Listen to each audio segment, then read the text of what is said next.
Good morning everyone, and welcome back to First Cast Down by the River. Now the plan for today is to demonstrate and explain a little bit of watercraft, and I love that term because it sounds very important, technical and fancy, but all it really is knowing how to read the river to decide where's the best place to cast your line in order to increase your chances of catching a fish. And that's all we're really doing, is whenever we go fishing we're trying to increase those chances and tip the odds in our favour. Nothing's ever guaranteed, so there's no one rule that's going to work for everything. But if you know what to look for in a river or any body of water, it might just help you catch more fish.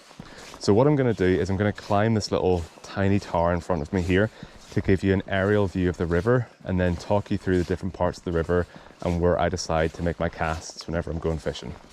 All right, let's have a look from the top. Okay, so hopefully you'll be able to see that on camera, but here's a nice aerial shot of our river this morning. And hopefully again what you'll see is the areas of the water which flows at different speeds. So in the middle of the river is where you'll typically get your fastest flowing water, but you might also see to either side of that the water slows right down, and that's where you get something called a seam. A seam is where the fast flowing water meets the slow flowing water on either side, and it creates this kind of line, and you might just see it if I pan the camera to the right hand side.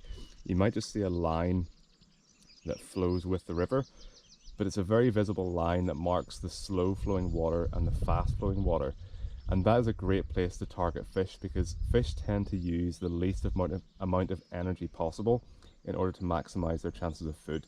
So it's more likely that fish are going to hang out in the slow flowing waters, and they'll dip into the fast flowing waters whenever they see food particles or anything coming down that they want to eat. But for the most part, to spend the least amount of energy, they're going to spend time in the slower moving waters, and that means they're actually going to be closer to the bank than you think, and they're going to be not just in the middle of the river but more likely to the either side of that fast flowing water. So that's one of the first decisions we're going to make today. And if you see right by the edge of the bank, the water slows right down, and that's what's called slack water. Now it is still flowing, but it's flowing very, very slowly, and that's another great place to target. What you're also looking for, which has happened twice in front of me here now when I'm talking to you, is little rises in the water, and I've seen 3 already just from pointing my camera, and that just demonstrates those fish that are rising are right there, there and there. That duck has just been spooked by something over there. So that is a great sign of where I'm going to start fishing this morning. That area is all slow flowing water down the side of the bank here. There's plenty of plants and structure for those fish to hide in to give them shelter from predators, and it gives them a chance to spend a very little amount of energy for a lot of food. And there's another rise right there. So guess what? That's where we're going to start casting very, very soon. But one more thing I'll show you is as the river flows down this way, there's a bend in the river, and you can see the water is pushing all the slow water out to the edge there. That's also a great place for fish to hang out, in the bends of the river, because there's a lot of food source, a lot of oxygen around there, and it doesn't take them much energy to live there happily. But we can't fish there. That area is all a part of a protected nature reserve, so there's lots of reeds and nesting birds over there, so we're not going to target there today. But because, as I've been talking to you, I've seen plenty of fish rising exactly where I was talking, right in front of me there, that's where we're going to go right now and do a few casts. So here we are, right in front of me is that area of slow flowing water that I was showing you whenever I was up in the tower just to my right hand side. And this is where I've seen about 3 or 4 rises within the last 5 minutes. So I've had to make a decision about what to do next, because I've got 2 rods with me. One is set up for bait fishing and one is set up for lures. And I'm going to start off with the lure rod first of all. And this is called a Tasmanian Devil. I'll talk you through that later on. But the reason I'm using this morning is because I suspect those fish are trout that are rising right in front of me, and they're very keen for these Tasmanian Devil lures. That rise in front of me is exactly where I'm going to cast first of all. But before I do have the waders on this morning, and I do plan to wade out into that small bit of water in front of me. But the last thing I want to do is go crashing straight into that water right now and scare away all those fish. So that's why I'm staying back here, basically trying to hide my profile in the reeds here. And I want to do a short cast first of all, just to see if that is a trout in that area.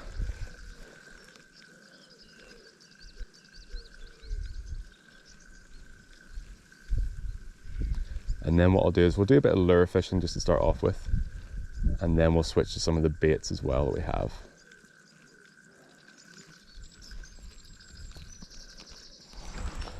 All right, it's time to get a worm out here, and I can see the water's flowing, like I said, from the left to the right.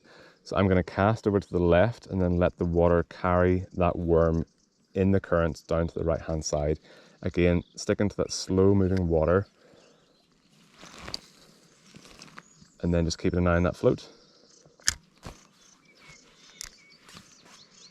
There we go, one on already.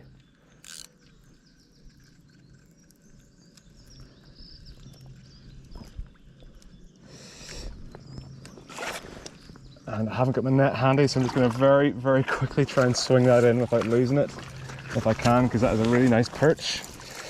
There we go, fantastic. Lovely perch, just exactly in the slack water, as I was saying, where the seam is right there, where the fast water meets the slow.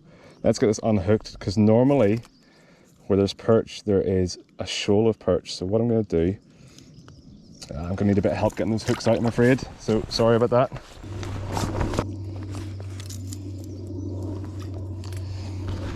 There we go.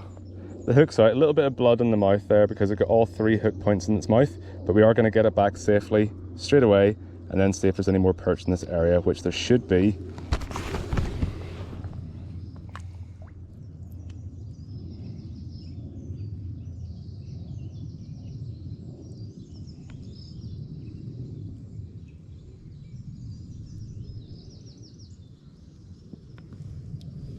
Off it goes. All right, let's do another cast and see if we can get some more perch. So I don't know if the GoPro is going to pick this up very well, but you see in front of me, you can clearly see that line that runs the whole way along the middle of the river, and that's that seam that I was talking about. That's where the fast flowing water meets the slow flowing water, and that's basically where I'm trying to cast at the minute, is just on the side of that stream, because that's where that perch was I just caught a few minutes ago, and that's a great place for fish to just wait for food to drift by.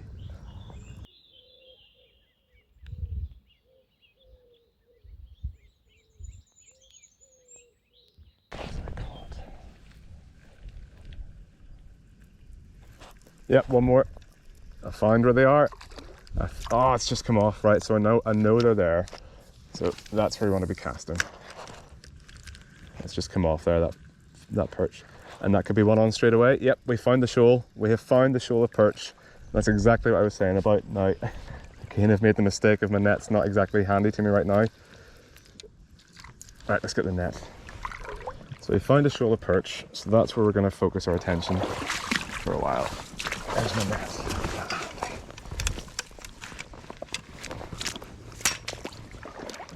And sometimes this is just what you have to do. You need to kind of work a certain area, cover as much of the water as you can until you find where those fish are hiding. That's 2 bites that have just come off there on the golden meps. So we're going to just keep trying that one area and see if we can get some more. Yeah, there we go. There we go. There we go. Just bring that into the net. Yeah, I can get that from here. I can get that from here.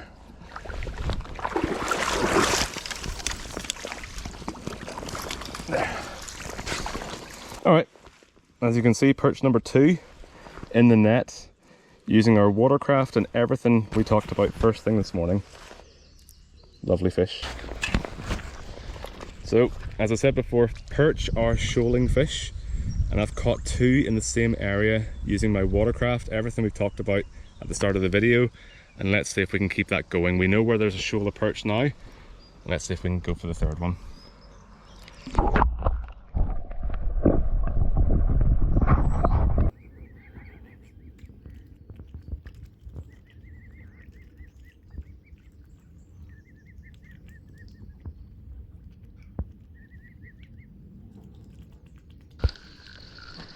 And sometimes it's just a case of working around the river, trying to find where those fish are hiding out. But whenever you have that little bit of knowledge of where the seams in the water are, the slow moving water, the structure from the trees and the plants, quite often you can increase your chances of catching a fish. Now, like I said at the start, nothing is guaranteed, but I hope you can see all I've done today is put a little bit of Watercraft and knowledge together And so far we've caught 2 fish in the net and we've lost 2. So it's not too bad. Not too bad so far. And we know exactly where they are now. So we can keep casting into that area and hopefully we might get a couple more.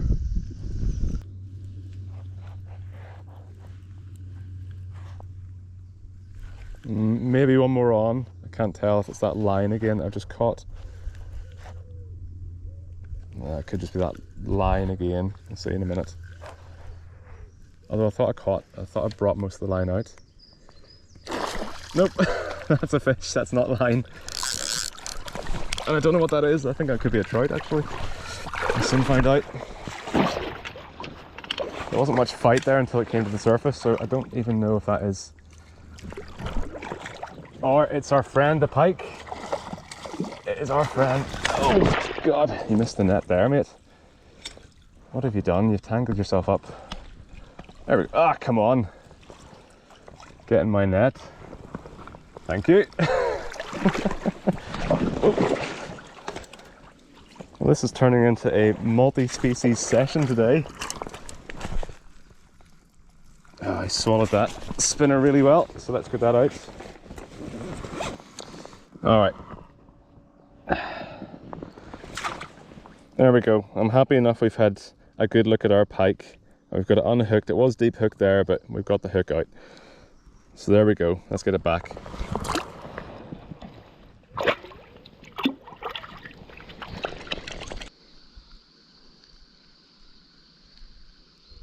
Yep. There we go. One more. One more. Another perch. All right. That is perch number 3, folks. Perch number 3 for the morning. What a stunning fish. I caught these in the winter, and you can see in the winter their colours are really, really pale, but hopefully you can see those vibrant red fins in that one there with the spikes in the top, stripes on the side. What a cool looking fish. I always think these guys are like the punk rock fish of the lake. Just looking for a scrap any chance they get to cause some anarchy. Let's get it back.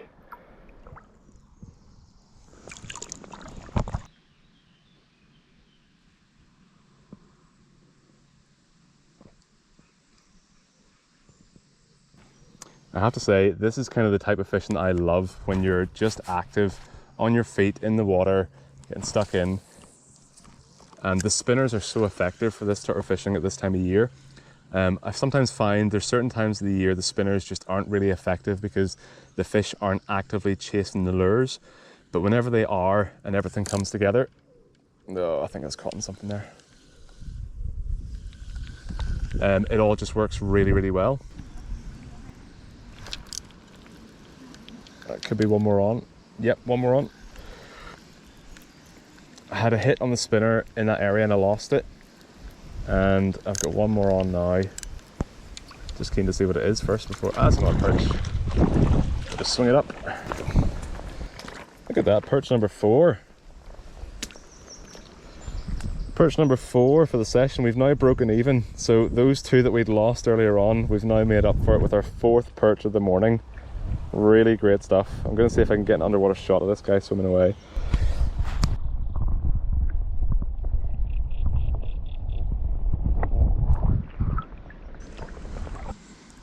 And again, the reason I'm casting into that particular area in front of me, and I just saw a rise over to the right hand side. Excuse me a minute. Target that. Is because that is the exact area where that seam is in the water, where the fast water meets the slow, and that's exactly where I was casting there before, where I got that perch. And again, I don't know how much of that will show up on the camera, but I can see it in front of me. There we go, exactly as I was saying there. Look at that. That was another bite. That was another bite in that exact area I was talking about. That is where the fast water meets the slow and kind of creates this area where fish love to hang out. So we had one on the hook there, didn't stay on, but let's see if we can get it again. Yep, just like that. That should be a good take this time. Let's see what it is. Could be another perch. Feels like a perch. Another perch. There we go. Let's swing it in.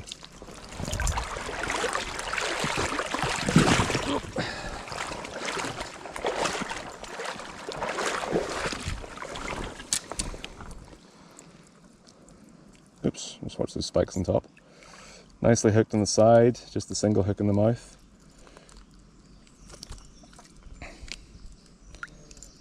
There. That, everybody, is our 5th perch of the session. Look at the stunning, bright, vibrant colours of that at this time of year. These summer perch are just beautiful, aren't they?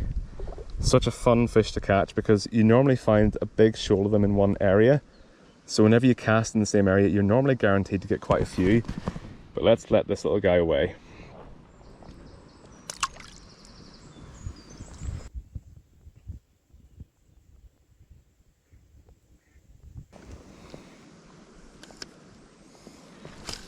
And again, if you look around, you'll see the structure I was talking about as well. There's a rise just where I cast the rod. I probably missed it.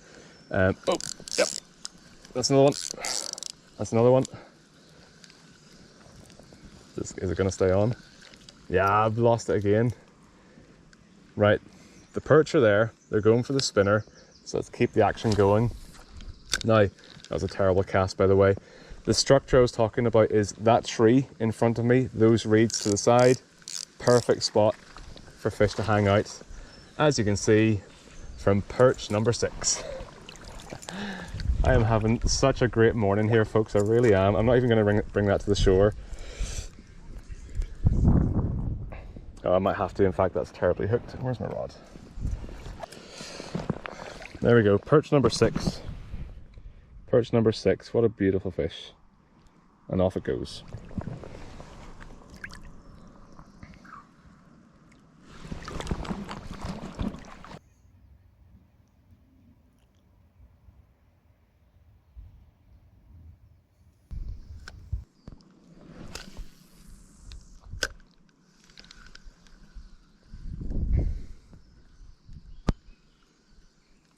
Yep, that's number... What number am I on now? Is that number 8? I'm going to call it number... I can't remember if it's 7 or 8. I'm going to go with 8. It feels a bit bigger this time, but I could be wrong. Bring it to the shore here. Just... Yep. Oh, come on, stay on the reeds there. Alright, I believe that's perch number 8 for the session. I'm starting to lose count a wee bit. 7 or 8, can't remember. Hopefully you are keeping track at home. Let's get it back. Let's keep going. When you're in the perch train, just keep riding it to the end. That's what I say. I think that perch was number 7. I don't remember if it was 7 or 8. But we'll just keep going. Yeah, I've got one more on. This could be the last one of the day now because I've only got about 15 minutes of the session left. But I'm going to land one more here, hopefully. And then just think about calling it a day very soon. I'm just going to swing this one here up so we can get it landed safely. There we go.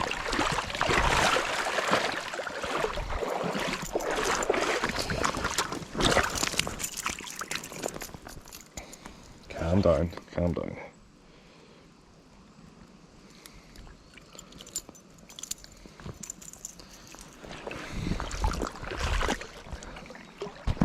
Alright, I believe this could be perch number 8 for the day. I think so. I'm just going to let that sunlight hit that perch. Look at that, with its fin up and everything as well. Nice golden eye, bright crimson fins and tail. Cool, cool, cool fish. Really cool session. I've had a great morning so far, and if this is the last fish of the day, I would be very, very, very happy with that. Let's let it go.